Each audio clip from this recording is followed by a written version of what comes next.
Zishan Rafiq, and my group members are Amir Khan and Atisham Amir. Our FRP title is Low Cost and Portable Mechanical Ventilator. Why we call it as a low cost? Because it contains basic functionalities of a mechanical ventilator at a very low cost as compared to the market. So, and portability stands for like we can easily transfer this ventilator from one place to another. So guys, there are four main parts of mechanical ventilators: power source, controlling, safety features and monitoring. For power source, we will provide battery stored mechanical ventilator, and for controlling purposes, we made many algorithms and programs which will provide to our mechanical ventilator for controlling purposes. With this, we have so many mechanical parts like pressure regulators, pressure relief valves, flow meters and solenoid valves for controlling purposes. And safety features, we add a HEPA filter, a bacteria filter which prevents the patient to the germs. And HEPA filter is the most efficient filter in all over the world, which is 99.9% efficient.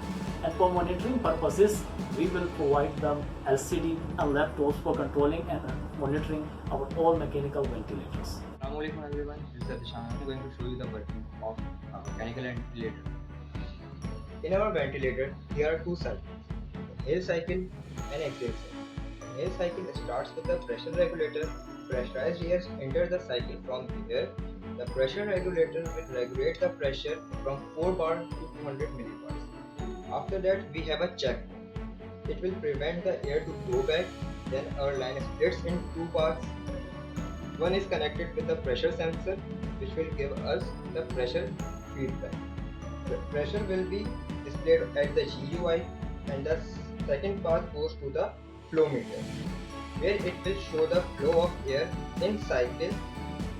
The flow can be controlled by the flow regulator upfront.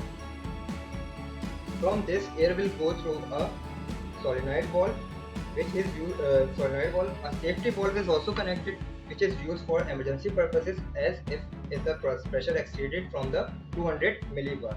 After the solenoid valve, air will go to the artificial lung, and here our inhale cycle will be completed. For the exhale cycle, the air will go through the solenoid valve, and again we have a check valve. It will again prevent the air to go back in the opposite direction. At last, we have again we again have a flow meter, which will help us monitorize the flow rating of the exhale air. We will also connect a HEPA filter at the end. So this concludes our working of procedure of our mechanical ventilator. Thank you so much.